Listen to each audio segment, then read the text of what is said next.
The Missouri National Guard has a unit of highly trained cyber warriors ready to do battle in cyberspace. It requires man in the middle being there in advance. Major General Steve Danner, the Adjutant General, formed the team in 2009. The unit has added to the proud history of firsts in military innovation at Jefferson Barracks, which includes the first parachute jump from an airplane in 1912. We pioneered the first joint cyber protection team in the National Guard. Man in the middle is not a Chinese-only tactic. It's a way to sniff traffic from point A to point B. We came to realize that we were going to be facing new and challenging adversaries and wanted to remove the barriers of traditional just Army or just Air Guard soldiers and airmen. So we decided to make a joint team in which we would have Air and Army come together to bring the best minds into the fight, regardless of what suit they wore or what their rank structure was.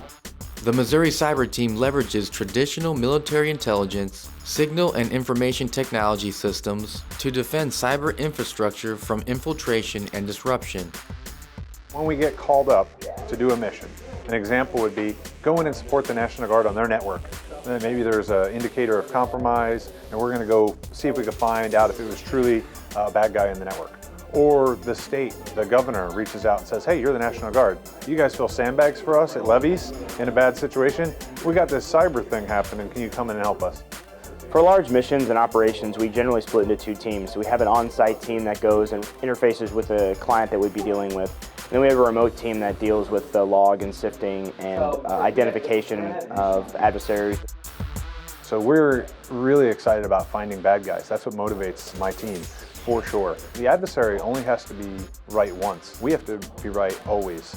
And we really got to be very, very good at finding and rooting out the adversary very quickly. That's why it's right there. Okay, so that's where We utilize a variety of open source tools and projects that we research and develop on our own, as well as doing a great deal of threat and adversary research to understand what the tactics, techniques, and procedures are that we'd be encountering.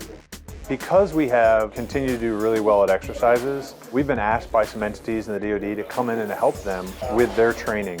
Currently right now for DoD, Missouri National Guard is a key leader in training all U.S. cyber forces. In particular, Missouri is well known for its team cohesion and culture. And so even though maybe other teams may have had individually better skilled operator, we tended to come out on top. The Missouri Cyber Team has taken an innovative approach to problem solving within the traditional chain of command. Military rank is important, but generally it's an open, free-form debate on how we do things. It's not the guy who necessarily has the rank on the collar that makes all the decisions. It's let's talk about how would we best find the adversary on this network. Several of the team members travel from Oklahoma, Nebraska, and Texas for their drill weekends at their own expense. I live in San Antonio, Texas, and I fly back here once a month to do training. What we have here is something unique. We also get to do things that don't happen in other states yet. The thing that makes a great cyber warrior is the ability to think outside of the box. People that are just passionate about going out and learning on their own, or figuring out how things work and break them and then fix them.